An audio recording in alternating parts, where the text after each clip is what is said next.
स्वर्गीय प्रबोधनकार आणि बाळासाहेब ठाकरे यांच्या महाराष्ट्र धर्माचा वारसा पुढे घेऊन जाणारे आजचे आपले निमंत्रक दोन ठाकरे बंधू म्हणजे अर्थातच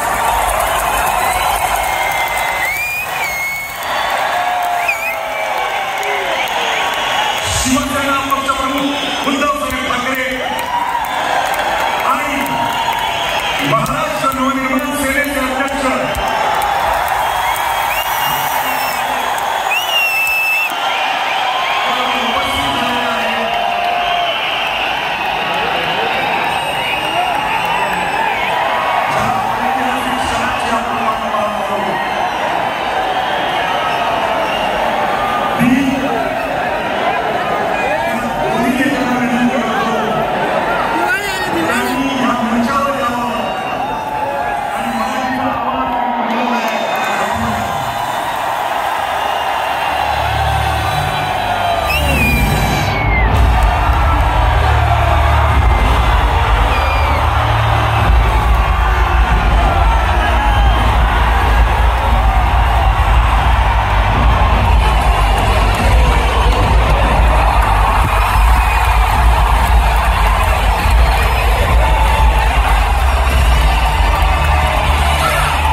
मराठी भाषेवर अन्याय करण्याचा प्रयत्न झाला आणि हे दोन वाद संताप मुजले.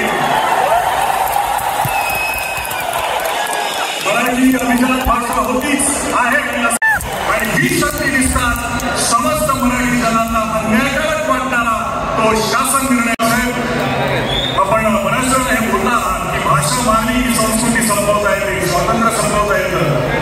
आपली मराठी संस्कृती जपण्यासाठी ती जाणून घेणं गरजेचं आहे. वाचन संस्कृती वाढणं, उत्तम संगीत, नाटक, चित्रपट होणं, मराठी व्यवहाराची आणि रोजच्या जगण्याची भाषा होणं असं तुम्ही मानता. परवाच तुम्ही बोलताना म्हणालात की बाकी काहीही चालेल पण मराठीच्या बाबतीत तडजोड नाही. आज या दिवशी तुम्हाला भाषा, मराठी माणूस, महाराष्ट्र याबद्दल काय बोलावं असं वाटतं ते ऐकण्यासाठी आम्ही उत्सुक आहोत. मी विनंती करतो माननीय श्री राजसाहेब ठाकरे यांना.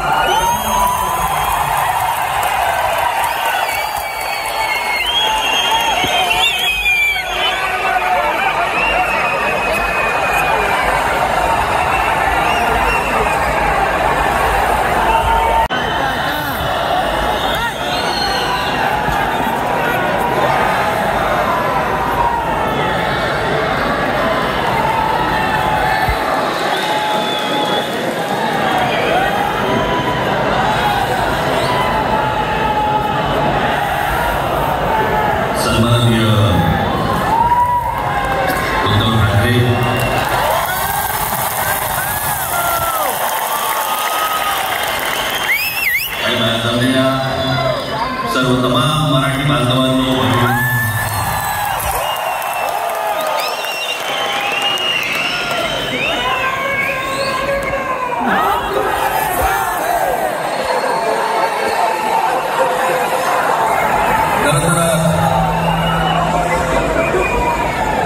दोघांची भाषणं संपली ना की एकत्र आवाज ठोकत.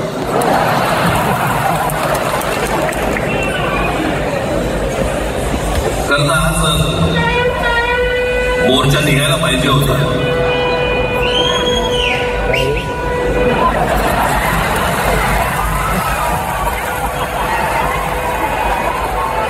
तोंडाने झालं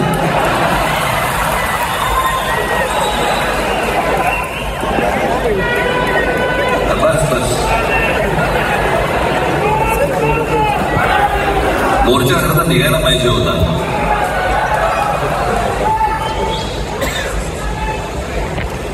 मराठी माणूस कसा सर्व बाजूने एकवटतो याचं एक चित्र मोठ्या प्रमाणावरती उभं राहिलं असतं.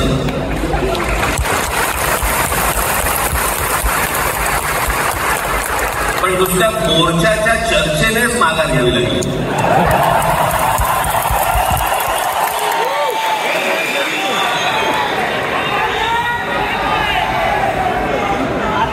कारण आजचाही मेळावा हा तर शिवतीर्थावरती मैदानात व्हायला पाहिजे होता.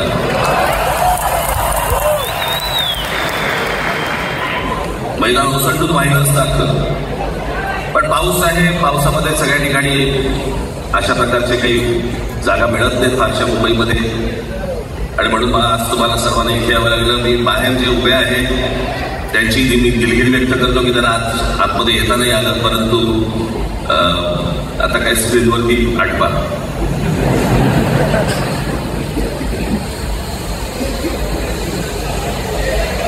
मी माझ्या मुलाखतीमध्ये एक म्हटलं होतं की त्याच्यात या सगळ्या गोष्टी खरं तर सुरू झाल्या. आणि मी असं म्हटलं होतं की कोणत्याही वादापेक्षा आणि कुठच्याही भांडणापेक्षा महाराष्ट्र मोठा आहे.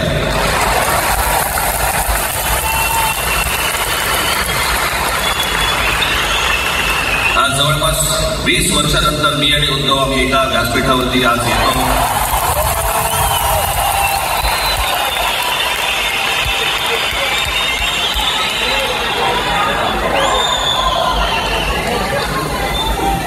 जे माननीय बाळासाहेबांना जमलं नाही, जे अनेकांना जमलं नाही, आम्हाला दोघांना एकत्र आणायचं ते देवेंद्र फडणवीसचं जमलं.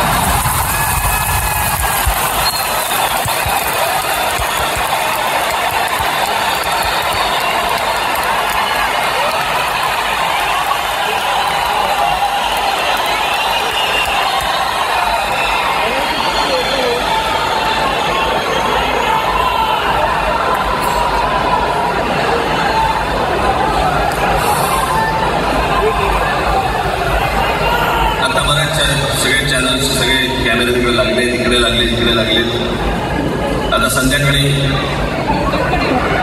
सगळं सुरू होईल. आता काय वाटतं काय दोघांची बॉडी लँग्वेज कशी होती?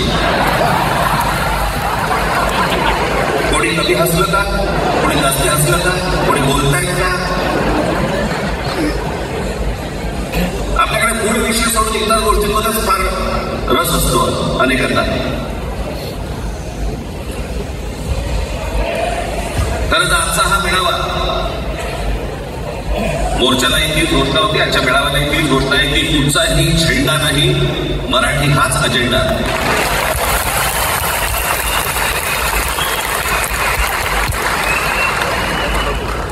माझ्या मराठीकडे, माझ्या महाराष्ट्राकडे वेडावाकड्या नजरेने पाहायचं नाही कोणी.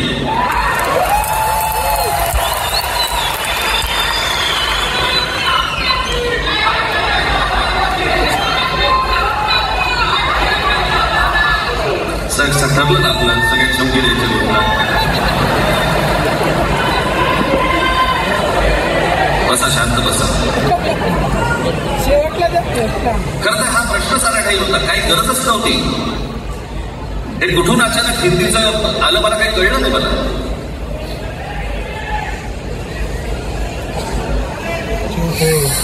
आणि हिंदी कशासाठी? हिंदी कोणासाठी? हिंदी त्या लहान लहान मुलांवरती जबरदस्ती करताय तुम्ही.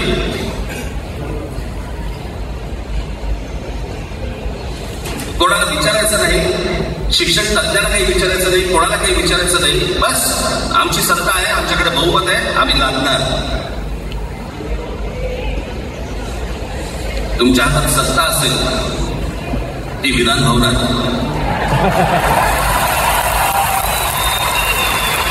आमच्याकडे सत्ता आहे रस्त्यावर.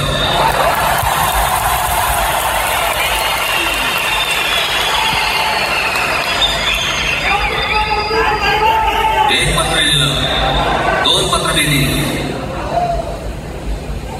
नंतर ते दादा भुसे माझ्याकडे आले. मला म्हणाले की आम्ही काय म्हणतो एवढं समजून तर घ्या, एवढं काय म्हणतो एवढं ऐकून तर घ्या. म्हटलं आता तुम्हाला एक गोष्ट सांगतो, तुम्ही काय सांगता ते ऐकून घेईन पण ऐकणार नाही.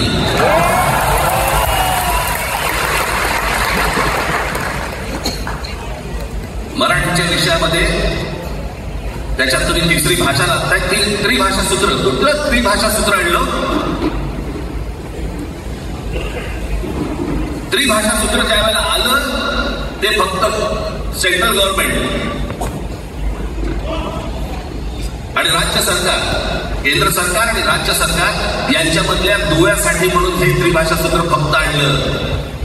आज कोर्टात हायकोर्टाचा, सुप्रीम कोर्टाचा इंग्रजीमध्ये सगळ्या गोष्टी होतात. कुठे आहे त्रिभाषा सूत्र? मग मला सांगायला लागले म्हणजे केंद्रीय शिक्षण धोरणामध्ये, त्या धोरणातही नाही का केंद्राच्या शिक्षण धोरणात, इतर कोणत्या राज्यातही नाही.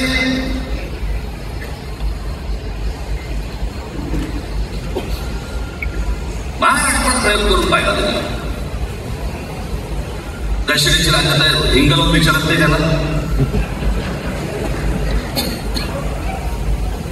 पण महाराष्ट्र ज्या वेळेला पेटून उठतो त्यावेळेला काय घडतं आणि काय होतं या राज्यकर्त्यांना समजलं असेल. त्याशिवाय का माघार घेतली?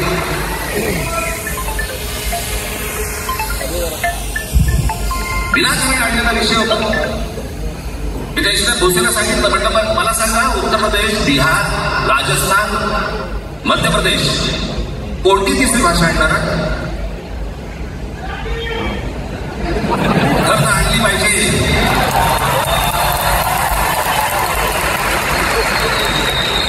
गंमत बघा, हिंदी भाषिक राज्य आहे ती आर्थिकदृष्ट्या मागास, आणि हिंदी न बोलणारी जी राज्य आहे ते आर्थिकदृष्ट्या प्रगत, आणि वर आम्ही हिंदी शिकायचं. याला हिंदीतून राज्य नाही सांभाळता आलं, याला राज्याचा विकास नाही करता आला. जे हिंदी बोलत नाही त्या राज्यांमध्ये, हिंदी बोलत असलेल्या राज्यांमधनं नोकरी धंद्यासाठी लोक इकडे येत आहेत आणि हे म्हणतात हिंदी शिका. कोणासाठी शिकायचं?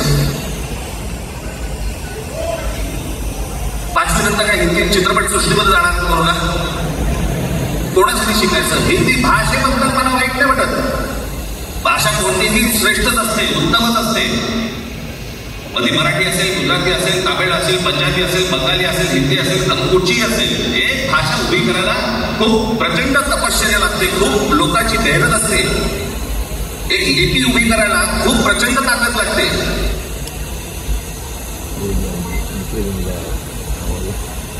अशाच भाषा काही उभ्या राहत असतात.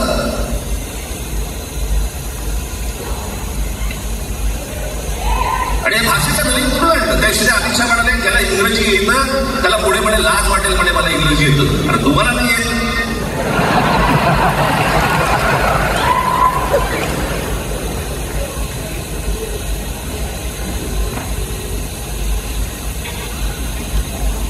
या संपूर्ण हिंद प्रांतावरती 125 वर्ष, 1400 वर्ष मराठ्यांनी राज्य केलं. 1400 वर्ष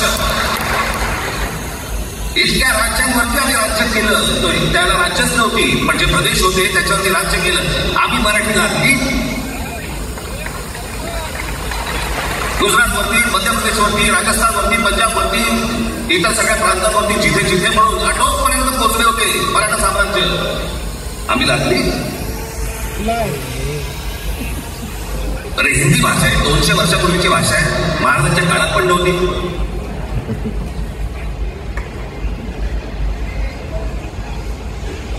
कशासाठी, कोणासाठी, काय करायचं नेमकं?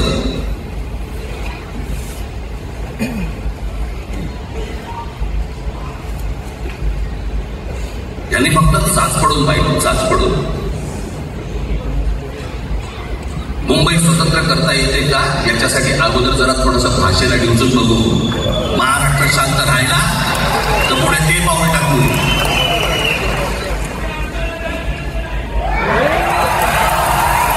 कोणाची माय वेगळी आहे तरी महाराष्ट्राला हात घालून दाखवा मुंबईला हात.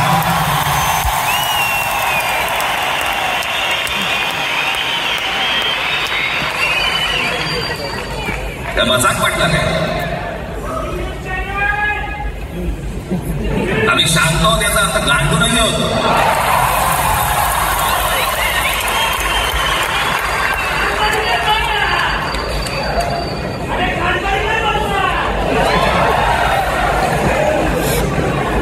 काही अंदावरती दादाचा प्रयत्न करतात आणि मग आता माघार घेतली ना, मग माघार घेतली त्याचं काय करायचं, मग वेगळ्या ठिकाणी वळवा सगळं प्रकरण. वेगळ्या ठिकाणी म्हणजे पुढे ठाकरेंची मुलं इंग्रजी मीडियम मध्ये शिकली, बरं मग पुढे म्हणजे दादा भोसे मराठी मीडियम मध्ये शिकून शिक्षण मंत्री झाले, देवेंद्र फडणवीस इंग्रजी मीडियम मध्ये शिकून मुख्यमंत्री झाले. कुठे काय शिकल्याचा काय संबंध?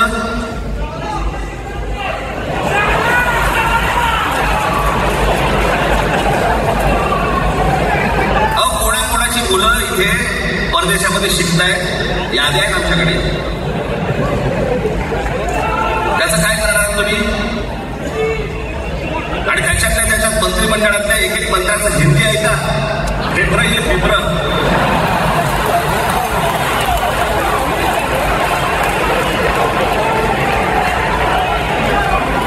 हे असले प्रश्न महाराष्ट्राला विचारले जातात. आता मी तुम्हाला अजून एक गोष्ट सांगतो.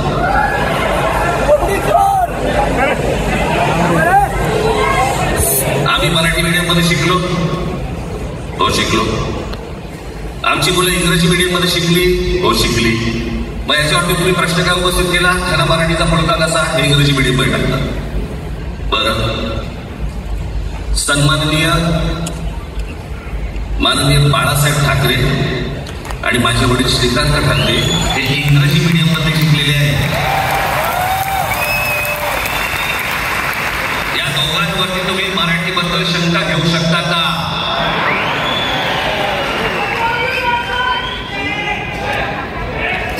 शांत.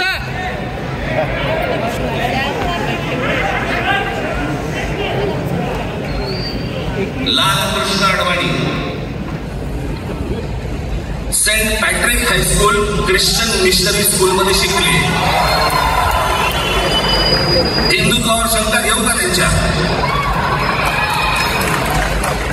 कॉन्व्हेंट स्कूल मध्ये शिकलेले आहेत अडवाणी. दक्षिण भारतामध्ये बघा, तामिळच्या प्रश्नावरती, तेलुगूच्या प्रश्नावरती कडवटपणे समोर येऊन उभे राहतात. पण विचारते करा, तुमची मुलं पुढे शिकले, तुम्ही पुढे शिकलात.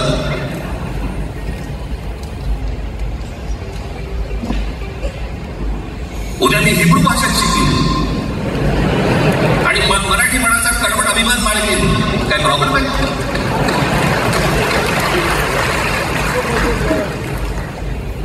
मी आता तुमच्याकडे दक्षिणेतले इंग्रजीमध्ये त्यातली थोडक्यात यादी आणली. दक्षिण भारतातील इंग्रजी माध्यमात शिकलेले नेते आणि अभिनेते: जयललिता दोवेंद्र English medium school, Stalin English medium school Loyola, Kanimozhi presentation convent school, Udhayanidhi म्हणजे करुणानिधींचा नातू डॉन बॉस्को, चंद्रबाबू नायडू वडील इंग्लिश टीचर होते, शिक्षण इंग्रजी माध्यमात झालं. पवन कल्याण आंध्र उपमुख्यमंत्री, शिक्षण सेंट ॲन.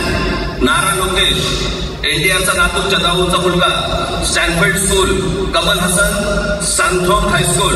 अभिनेता विक्रम मॉटफोर्ड स्कूल. अभिनेता Suriya English medium. AR Rahman आधी पद्मश्रीशास्त्री बालभवन आणि नंतर मद्रास क्रिस्टली हायस्कूल. परवा दिवशीचा एक प्रसंग सांगतो. एका व्यासपीठावरती तामिळनाडूमध्ये AR रहमान व्यासपीठावरती उभे होते, काहीतरी कार्यक्रम होता. त्या बाई तामिळमध्ये बोलत होत्या. अचानक ती बाई हिंदीत बोलत लागली. त्याच्यावरती रहमानने तिच्याकडे असं बघितलं, बोलला हिंदी, आणि व्यासपीठावरनं खाली उतरलं.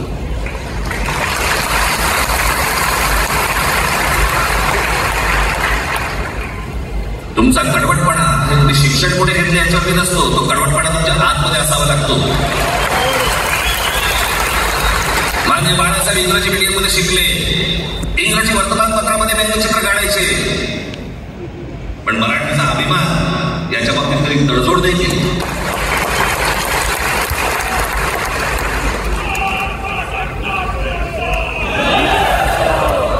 म्हणजे ही भाषा म्हणजे सगळ्या बांधून ठेवते. कुठची एक भाषा आजपर्यंत काय वापरलं जातं? आपल्या संरक्षण खात्यामध्ये घ्या. आपल्या संरक्षण खात्यामध्ये जेवढी रेजिमेंट्स आहेत मी फक्त तुम्हाला नावं वाचून दाखवतो. मद्रास रेजिमेंट आहे, राजपुताना रायफल्स आहे, राजपूत रेजिमेंट आहे, डोगरा रेजिमेंट आहे, सिख रेजिमेंट आहे, जाट रेजिमेंट आहे, पॅराशूट रेजिमेंट आहे, पंजाब रेजिमेंट आहे, ग्रेनेडियर्स आहे, सिख लाईट इन्फंट्री आहे, मराठा लाईट इन्फंट्री आहे, गढवाल रायफल्स आहे, कुमाऊं रेजिमेंट आहे, आसाम रेजिमेंट आहे, बिहार रेजिमेंट आहे, महार रेजिमेंट आहे, जम्मू काश्मीर रायफल्स आहे, जम्मू आणि काश्मीर लाईट इन्फंट्री आहे, नागा रेजिमेंट आहे, गोरखा रायफल्स आहे, गोरखा रायफल्स आहे, त्याच्यानंतर तुमच्या लडाख स्काउट्स आहे, अरुणाचल स्काउट्स आहे, सिक्कीम स्काउट्स आहे. इतक्या राज्यांच्या आज आपल्या संरक्षण खात्यामध्ये लोक आहेत आणि इतक्या रेजिमेंट्स आहेत. शत्रू दिसला की एकत्र तुटून पडतात ना. भाषेचा प्रश्न येतो कुठे?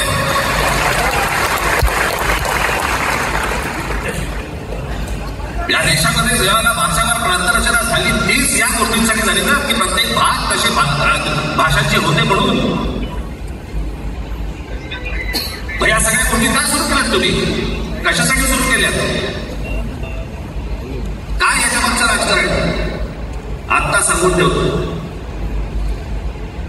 आज तुम्ही सगळेजण मराठी म्हणून एकत्र आलात. आज महाराष्ट्रामधला तमाम मराठी आज मराठी म्हणून एकत्र आलात. गाड्या वाजू नका. मी काय सांगतो नाही का? याचं पुढचं राजकारण यांचं पुन्हा तुम्हाला जातीमध्ये विभागायला सुरुवात करतील. पुन्हा हे जातीचं कार्ड खेळायला सुरुवात करणार. मराठी म्हणून तुम्हाला कधी एकत्र येऊ देणार नाही. हे जातीपातीमध्ये विभागायला सुरुवात करतील. आता हे सुरू केलं. काल कोणीतरी ते व्यापाराच्या कानफडीत मारली. मीराबाई त्यांना त्याच्या काही दिलं होतं काय गुजराती?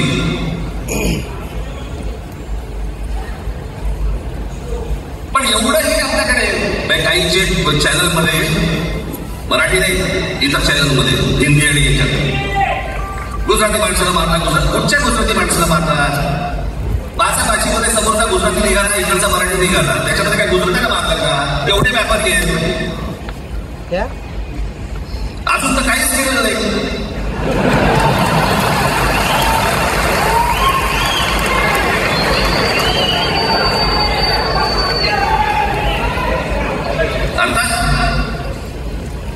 त्याला मराठी आली पाहिजे याच्याबद्दल वाद नाही. विनाकारण घुसून काय मारामारी करायची गरज नाही, मारायची गरज नाही. पण जर जास्ती नाटकं दिली तर कानाखाली आवाज काढलाच पाहिजे. पण चूक त्यांची असू नये. आणि एका गोष्टीचं लक्षात ठेवा, अशी कधी गोष्ट करा त्याची व्हिडिओ काढू नका.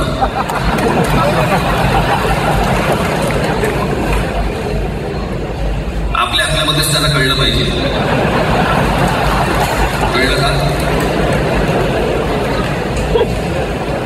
मारणारा कधी सांगत नसतो, मार खाणारा सांगत असतो मला मारला म्हणून. त्यांना सांगू दे. पण याचा अर्थ कोणालाही उगाच मारायचं काही कारण नाहीये. अनेक लोक आहेत, अनेक गुजराती लोक आहेत, माझ्या अनेक परिचयाचे आहेत, माझे मित्र आहेत. नयन शहा म्हणून त्याला मी गुजराती म्हणतो. तुमचा विश्वास बसणार नाही इतकं अप्रतिम मराठीत बोलतोच. विनोदाचंही अंग आहे. आणि शिवाजी पार्क मैदानामध्ये फिरताना कानाला हेडफोन लावून पु ल देशपांडे ऐकणारा गुजराती आहे.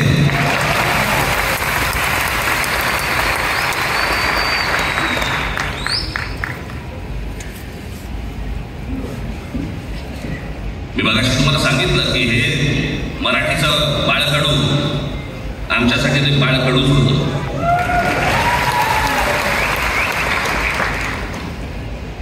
मी मागे प्रसंग सांगितला होता, आज मुद्दामून तो प्रसंग सांगतो आपल्याला की हे आमच्या धमन्यांमध्ये आलं कुठून. मी एवढा महाराष्ट्रासाठी मराठीसाठी कडवट का झालो. लहानपणापासूनचे अनेक प्रसंग आहेत माझे बाळासाहेबांबरोबरचे. पण मी एक प्रसंग कधीही विसरणार नाही. आणि तो 1999 सालचा आहे. त्या 1999 साली शिवसेना भारतीय जनता पक्षाची युती सरकार येणार नाही अशी परिस्थिती होती.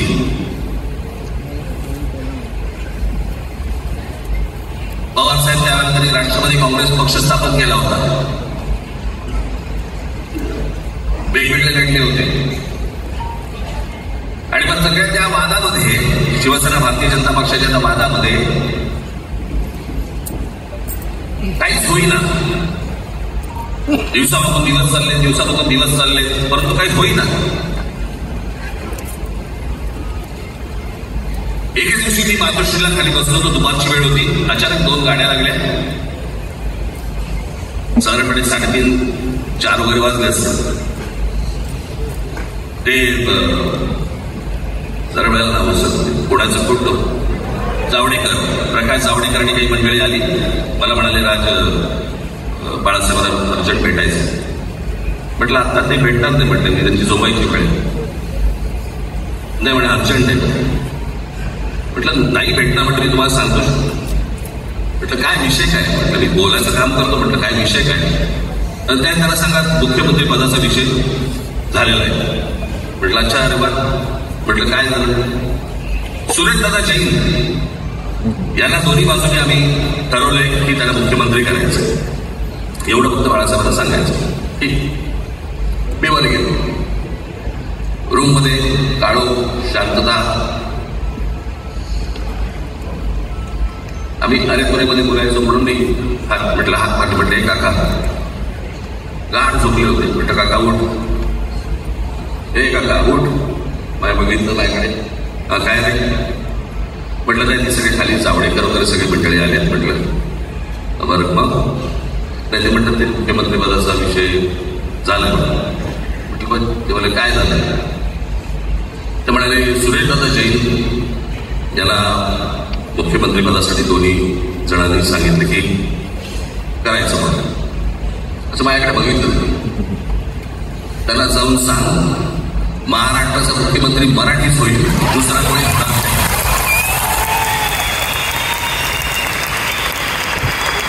मराठी या एका विषयासाठी मला तिकडे कळलं की या माणसाने सत्तेवर लाथ मारली.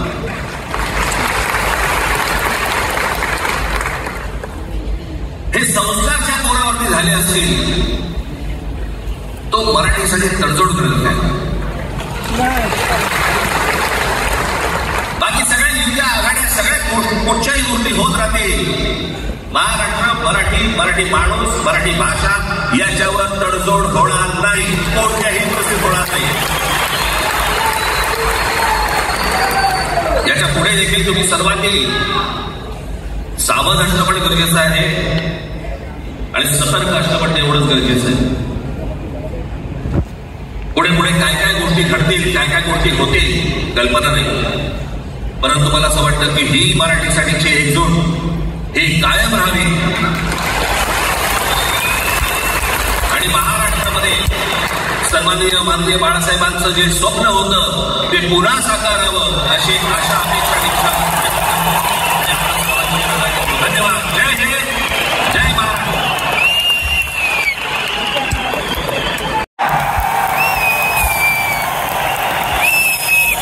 आपल्या सगळ्यांपेक्षा आज जास्त आनंदी कोण झालं असतं. त्यांनी मराठी माणसाला उभं केलं ते हिंदू हृदय सम्राट माननीय बाळासाहेब. आज त्यांची पुढची पिढी ते मंचावर एकत्र येऊन मराठीचा गजर पुन्हा एकदा करते आणि त्या आजोबांचे 2 लाडके नातू आज आपल्या समोर मराठीचा झेंडा पुढे देण्यासाठी सज्ज झालेले दिसतात. अमित ठाकरे इकडे उपस्थित आहेत, आदित्य ठाकरे उपस्थित आहेत. मी त्यांचंही स्वागत करतो. या वास्तूला NSCI डोम असं म्हणतात. पण इथे आज देश पाहतोय मराठी भाषेवर होणाऱ्या अन्यायाविरुद्ध पेटलेला मराठी जनमानसाचा आगडोम. या सर्व मराठी प्रेमींना आता उत्सुकता आहे माननीय शिवसेना पक्षप्रमुख श्री उद्धव बाळासाहेब ठाकरे विनंती करतो की त्यांनी आपलं मनोगत व्यक्त करावं.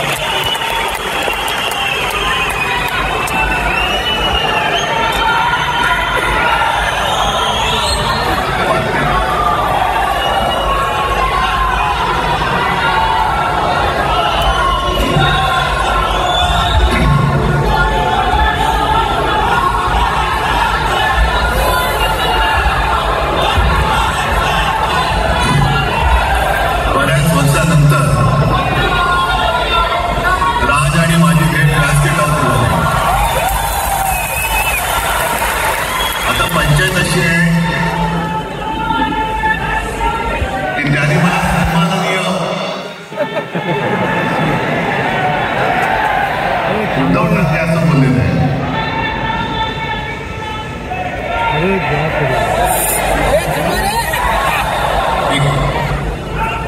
आणि साहजिकच आहे की त्याचंही कर्तृत्व आपण सर्वांनी पाहिलेलं आहे.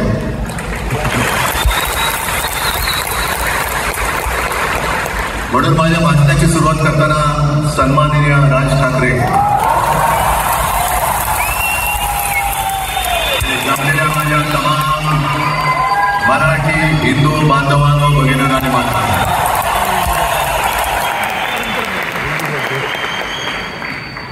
अप्रतिम मांडणी राजनी केलेली. माझ्या भाषणाची काय आवश्यकता आहे असं मला वाटत नाही, कारण आजच्या कार्यक्रमाची घोषणा झाल्यानंतर साहजिकच आहे सगळ्यांचं लक्ष हे आज भाषणाकडे. पण वैयक्तिक मला असं वाटतं की आज आमच्या भाषणांपेक्षा आमचं एकत्र दिसणं हे महत्वाचं आहे.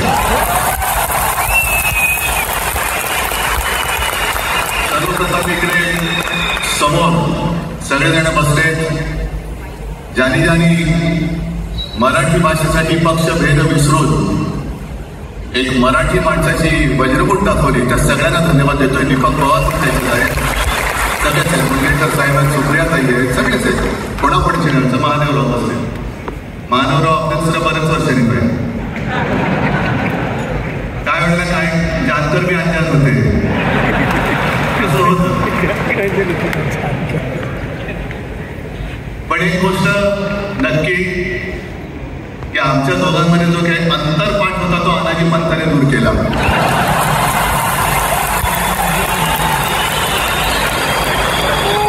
आता अक्षता टाकण्याची काही तुमच्याकडनं अपेक्षा नाहीये.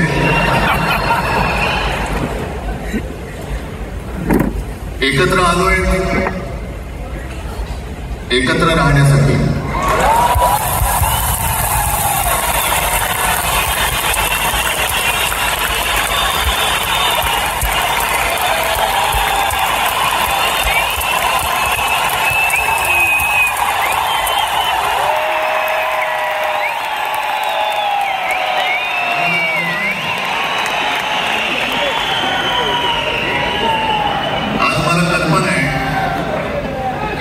बुवा महाराज हे बिझी आहे.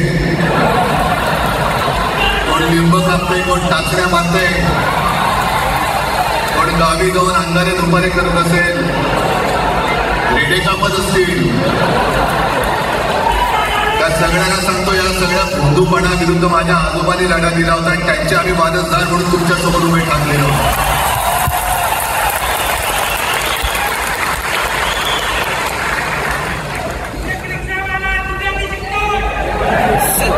नाही, सगळं आपणच करून ठेवलेलं आहे.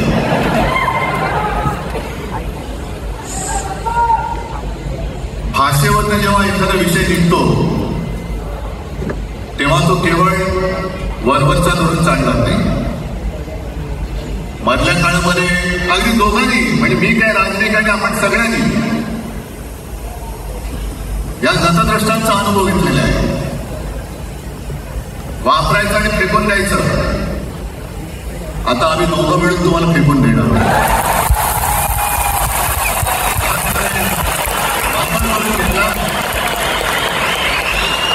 अरे डोक्यावरती जर का शिवसेना प्रमुख असतं तर तुम्हाला ओळखत पण होतं या महाराष्ट्रामध्ये.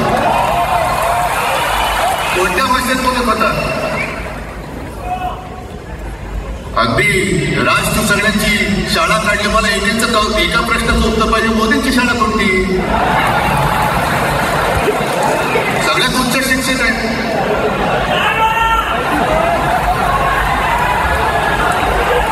पण हे जे त्यांची मध्यंतर मी बोललो ना, भाजप ही अफवांची फॅक्टरी आहे. मधल्या काळात त्याने सुरू केलं होतं. उद्धव ठाकरेंनी हिंदुत्व सोडलं. हिंदुत्व ही कोणत्याही भाषेची मुक्तदारी नाही. आम्ही अस्सल मराठी बोलणारे तुमच्यापेक्षा जास्त कडवट कट्ट देशाभिमानी हिंदू आहोत. तुम्ही काय आम्हाला हिंदुत्व शिकवत आहे? अरे 92-93 साली जेव्हा जे काय घडलं देशद्रोही मानले होते तेव्हा मुंबईतल्या अमराठी लोकांना सुद्धा हिंदू म्हणून माझ्या शिवसैनिकांनी शिवसेना प्रमुखांच्या शिवसैनिकांनी मराठी माणसाने वाचवलेलं आहे. आणि देवेंद्र फडणवीसांचे बोलत बातम्या आली सगळीकडे. मी इकडे बातम्या आणल्या आहेत. भाषेच्या नावाखाली गुंडगिरी सहन केली जाणार नाही. तर महाराष्ट्रामध्ये मराठी माणूस न्याय मागण्यासाठी आंदोलन करत असेल आणि त्याला जर का तुम्ही गुंड म्हणत असाल तर आम्ही गुंड आहोत. आम्ही गुंड. न्याय मागणं म्हणजे गुंडगिरी नाहीये. आणि जर का गुंडगिरी केल्याशिवाय तुमच्या दरबारी न्याय मिळत असेल तर आम्ही गुंडगिरी करूच.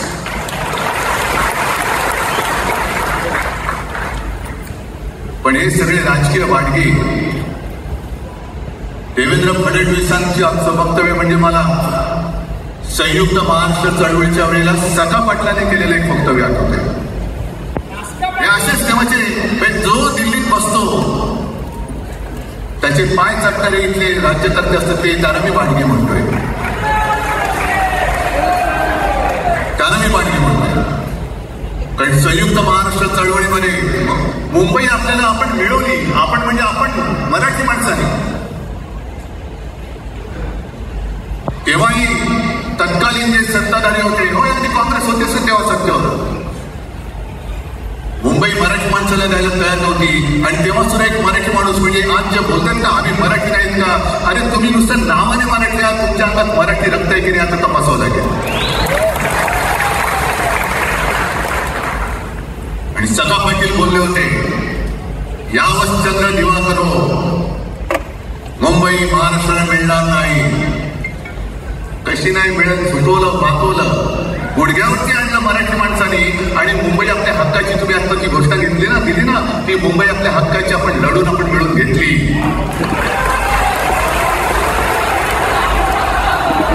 कशासाठी हा सगळा तुम्ही गोळ घालता. पण याच्या मागे मी जे माझ्या डोक्यात जो एक विचार आहे पटतं की नाही बघा. हे यांचं सध्या जे काही चालू आहे म्हणजे आधी आपल्याला सुद्धा वाटलं. कारण तेव्हा काश्मीरमध्ये 370 कलम होतं. ते हटवण्यासाठी शिवसेनेने पाठिंबा दिला. आणि तेव्हा यांनी घोषणा दिली होती एक निशाण एक प्रधान एक विधान. बरोबर. देश एक असला पाहिजे. संविधान एक असला पाहिजे. निशाण सुद्धा एकच. तो आपला तिरंगा असला पाहिजे. भाजपचं भांडी पुसायचं फडकं असतं कामा नये. फडकं म्हणजे आमचा राष्ट्रध्वज नाहीये. पण ते सगळं चाललंय एक एक एक एक. त्याच्यानंतर आता नवीन एक तुकडं काढलं वन नेशन वन इलेक्शन. म्हणजे हळूवारपणाने हे सगळं काही एक एक एक करत हिंदी हिंदू हिंदुस्तान हिंदू आणि हिंदुस्तान मान्य आहे. पण हिंदीची सक्ती आम्हाला मान्य नाही. तुम्ही किती कमिट्या करा हिंदीची सक्ती तुमची 7 पिढ्या उतरल्या तरी आम्ही लावून घेत नाही.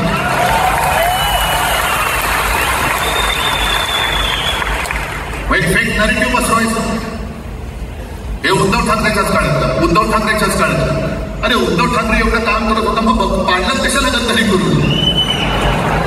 का नाही बोललं तेव्हा. पण मी अभिमानाने सांगेन माझ्या मंत्रिमंडळाचे सहकारी इकडे बसले जितेंद्र आव्हाड आणखी कोणी असतील. मी मुख्यमंत्री असताना महाराष्ट्रामध्ये मी मराठीची सक्ती केली होती आणि केलीच. त्याचा मला अभिमान आहे. काय केलं त्याचं तुम्ही.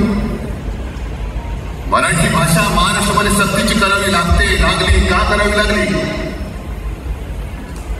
कोण आहेत आमचे मराठीचे दुश्मन कोण आहेत.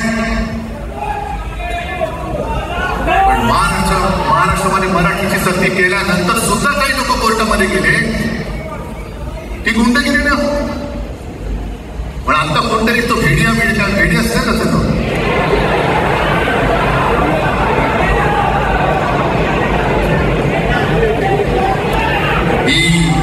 यांची सगळी मिलावट आहे. तोडा फोडा आणि राज्य करा. आपण ज्या काही गोष्टी केल्या होत्या हे म्हणतात पण शिवसेनेने आजपर्यंत काय केलं. शिवसेना म्हणजे आता राग येतो असं माझ्यासोबतच घेतो, कारण आपण तेव्हा एकत्रच होतो, आता सुद्धा पुढे एकत्रच होतो. आपलं सगळं निवास आपल्या एवढ्या वर्षाचं काल काढलं. मराठी माणूस आणि मुंबई बाहेर नेला. मराठी माणूस आम्ही मुंबई बाहेर नेला असं जर का तुम्हाला वाटत असेल तर 14 सालानंतर तुम्ही मुंबई आणि महाराष्ट्राचे जे काही लचके तोडले, मुंबईतून सगळे उद्योगधंदे, महाराष्ट्रातून उद्योगधंदे सगळे पळवले, आर्थिक केंद्र गेलं, हिरे व्यापारी गेला, मोठमोठी ऑफिसेस गेली. आपल्याकडे येणारे उद्योगधंदे जे आपल्या काळात येत होते ते कुठे गेले? काय तेवढंच हिंदुस्थान किंवा तेवढंच सगळे इंग्लंड? तेवढंच हिंदू आम्ही सगळं करत होतो, केलं होतं.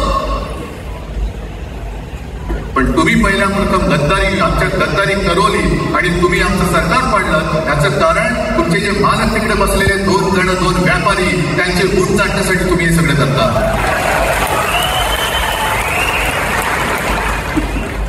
हे इतक्या वर्षाचं सगळं सहन करत करत करत आपण आलो. आपल्या डोळ्यात एकच सगळे लसके तोडले जात आहे. आपल्या दोघांनाही भांडवलं जात आहे आणि नतकष्ट आपल्या डोक्यावरती बसताय. किती काळ सहन करायचंय? प्रत्येक वेळेला काही झालं की भांडाभांडी लावायची. आता सुद्धा तेच होणार. म्हणजे आम्ही एकत्र येणार, आल्यानंतर निवडणुकीपर्यंत एकत्र राहतील का?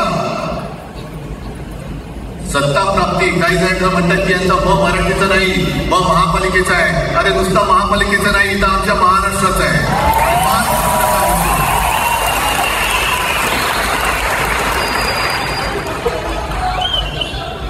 आज तर निवडणुका नाहीये.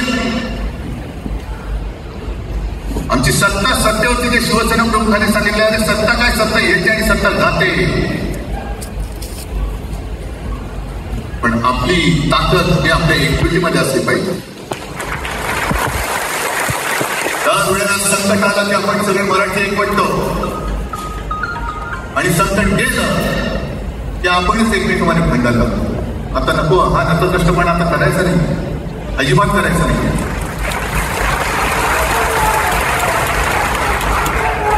कारण गेल्या विधानसभेत त्यांनी जे काही केलं, पटेंगे तो कटेंगे, आपल्याला काय वाटलं होतं की हिंदू मुसलमानांमध्ये करतात. हिंदू मुसलमान तर केलंच, पण त्यांनी खास करून केलं ते मराठेतरमध्ये केलं. याची नीती आहे की अशीच आहे जे गुजरातमध्ये त्यांनी केलं. गुजरातमध्ये गेल्या निवडणुकीत एक असा माहोल होता, मला वाटतं मोदी तेव्हा त्याच्या नंतर असेल, माहित नाही मला, लक्षात वातावरण असं पेटलं होतं गुजरातमध्ये की बस आता पटेल याला आपटेल.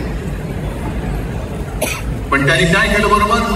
पटेलांना भडकवलं, पटेलांना वेगळं केलं आणि पाटीलांना सगळं एकत्र केलं. हरियाणामध्ये पण तेच केलं. जाट लोकांना भडकवलं, जाट लोक एकत्र झाले, त्यांना वेगळं केलं आणि जातीचा सगळा जो काही समाज होता तो एकत्र करून तिकडे सत्ता प्राप्त केली. महाराष्ट्रामध्ये तेच केलं. मराठ्यानं उचलवलं आणि मराठीनं सगळं एकत्र केला.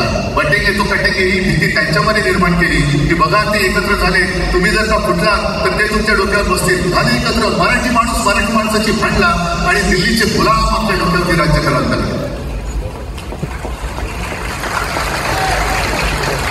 आणि आपण त्यांच्या पालख्या व्हायच्या. नुसते पालख्यांची भोई होणार की तुम्ही कधीतरी आपल्या माय मराठीला पालखीमध्ये सन्मानाने बसवणार आहात. बस झालं, आता यांची झोपट फेकून दिली पाहिजे.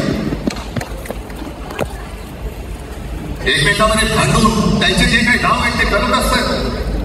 मी पेपरमध्ये बघितलं, काल बघितलं, आज बघितलं. आमचे पंतप्रधान जगभर फिरताय. काय तो मोठा पट्टा घातलाय, स्टार ऑफ घाना. कुठ्याला घाना देश? इकडे घाना आणि तिकडे घाना, स्टार ऑफ घाना. पण एका बाजूला मोदींचा फोटो आणि दुसऱ्या बाजूला माझ्या महाराष्ट्रामधला शेतकरी कर्जबाजारी झालाय.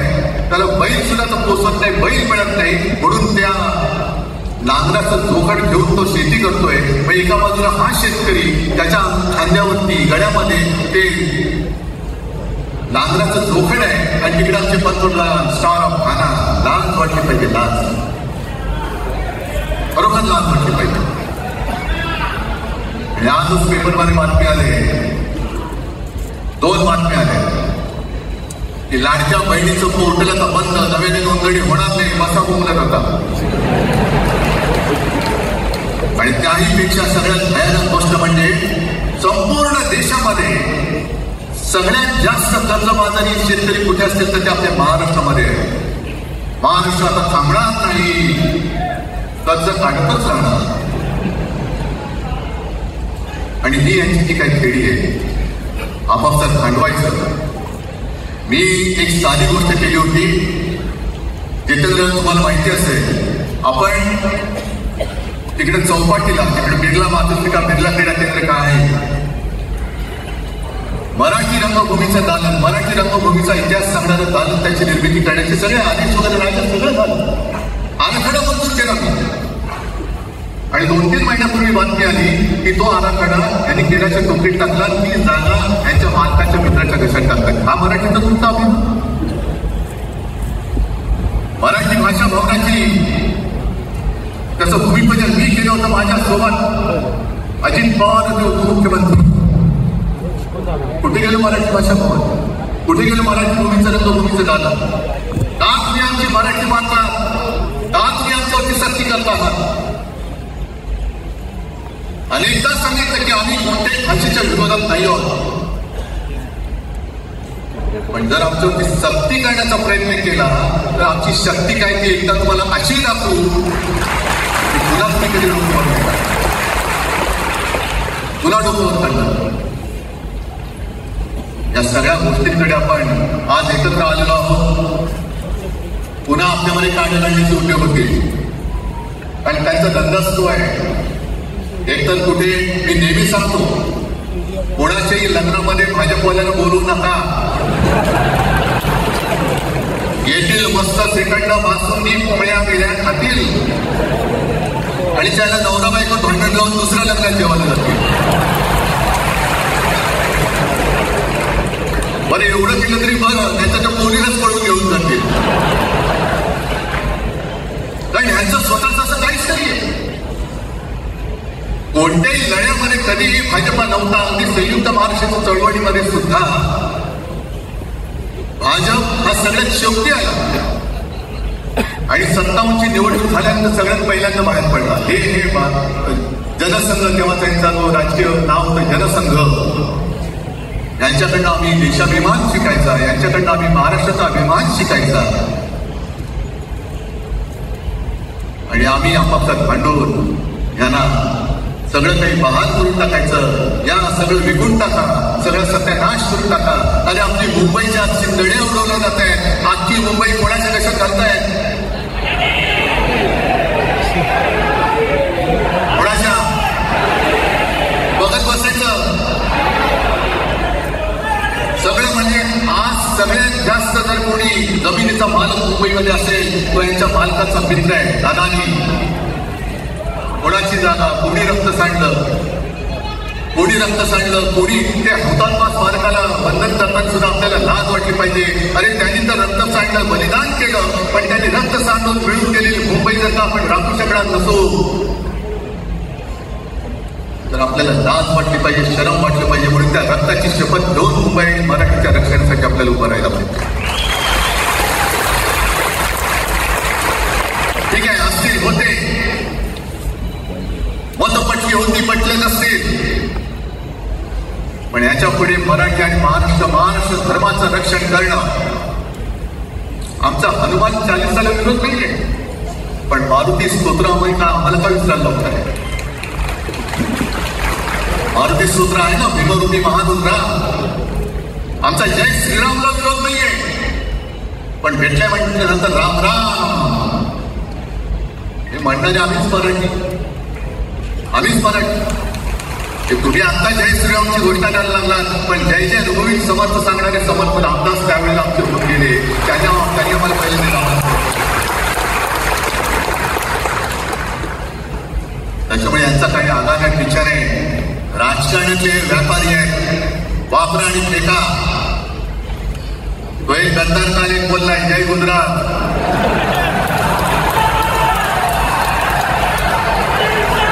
किती आचारी करायची. तो पुष्प पिक्चर पाहिले तुम्ही सगळ्यांनी, दाढीवरनं हात फिरवून झोपेगा नाही साला. असे हे गद्दार म्हणतात, उठेगा नाही साला. कुछ भी बोलो, उठेगा नाही. आणि कसं होणार आहे का तुझ्याकडे उठण्यासारखं. विचार मी म्हणतोय,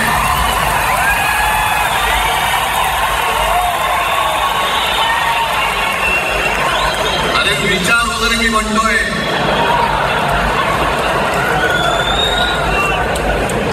हिंदी भाषेच्या सक्तीला विरोध न करणारा बाळासाहेबांच्या विचाराचं पाहिजे असू शकेल. आपला मालक आला म्हणून त्याच्यासमोर जय गुजरात म्हणणारा आपल्या बाळासाहेबांच्या विचाराचं पाहिजे असू शकेल. आता जे मला वाटतं कुठल्या एबीपीचं होतं ना, उघडा डोळे बघा नीट, डोळे उघडले. आता जर का डोळे उघडले नाही तर पुन्हा कधी उघडण्याची वेळ येणार नाही, कायमचे भेटून जातील. आत्ताच डोळे उघडा, आत्ताच जागे व्हा. आता आम्ही जर जाणार असेल तर मग मात्र स्वतःला मराठी आईची मुलं म्हणू नका, अजिबात म्हणू नका. शिवसेना प्रमुखांनी जे काही शिकवलं हे तर कोणामध्ये अन्याय करू नका, पण तुमच्या अंगावर जर का कोणी हात उगारला तो हात जागेवरती ठेवू नका.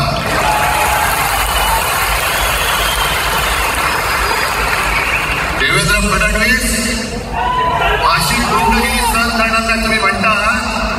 मला एक मराठी माणूस असा दाखवा की जो आपल्या देशात इतर राज्यामध्ये जाऊन गुंडगिरी करू शकतो. हिंमत आहे त्याची? एक मराठी माणूस दाखवा. पण तुमचे सगळे चेले सपाटे उठतायत, कोणावरही आरोप करतायत, तमाशे करतायत. अरे कोणताही मराठी माणूस किंवा कोणताही भाषिक इतर प्रांतीय भाषेत तिकडे गेला, राज्यात गेला आणि दादागिरी करण्याचा प्रयत्न केला तर उभा चिरून टाकतील तिथे लोक. बंगालमध्ये जाऊन बघा, तमिळनाडूमध्ये जाऊन बघा. मग आम्ही आमच्या घरामध्ये आमच्या न्याय हक्काची गोष्ट केली, बरं कोणाशी भांडतो होतो मी? इथं सुद्धा काही अमराठी आले असतील, जसं राजनीत सांगितलं तसं आपले सगळ्यांचे अमराठी अनेक मित्र आहेत. पण त्यांच्यामध्ये आम्ही गुण्या गोविंदाने नांदतोय. मग हे गुण्या गोविंदाने नांदले, एकत्र राहिले तर आपली पोळी कशी बांधली जाईल. म्हणून तुम्ही आमच्या एकजुटीमध्ये विषयाचा खडा टाकतात. हे सगळे तुमचे डाव उघड झाले, तुम्ही वाटते ते करा. पण मी आज महाराष्ट्राला आवाहन करतोय, माझी विनंती करतोय, यापुढे कोणत्याही पक्षाचे आपण असो, जसं संयुक्त महाराष्ट्र समितीच्या वेळेला मराठी माणसाची एकजूट झाली होती, तशी एकजूट जर का आपण सगळ्या पक्षांनी मिळून अगदी भाजपमधल्या मराठी माणसांनी सुद्धा त्याच्यामध्ये आलं पाहिजे.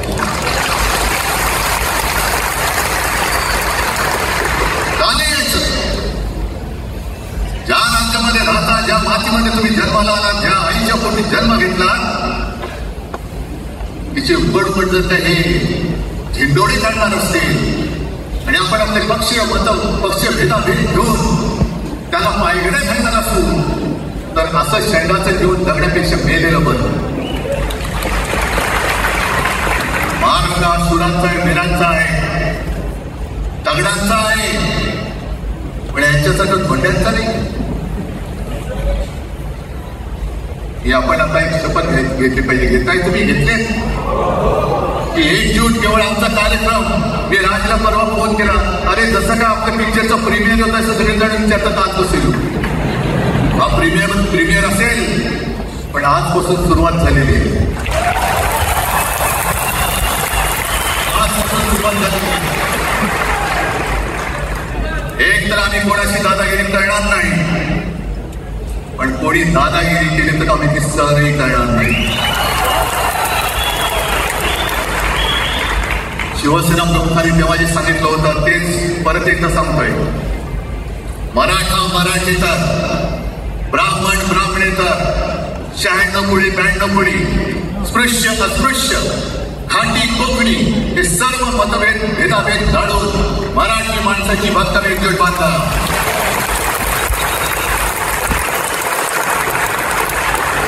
आणि शेवटी एक आवाहन करतो, हे सगळ्या मराठी माणसाला आणि मराठी प्रेमीला आहे. नका, फुटू नका आणि मराठी कसा पुसू नका. जय हिंद, जय महाराष्ट्र. धन्यवाद उद्धव साहेब. या कार्यक्रमाला खास जे उपस्थित होते कॉम्रेड प्रकाश खंडी, सौ सुप्रिया सुळे, कॉम्रेड अजित नवले, महादेव जानकर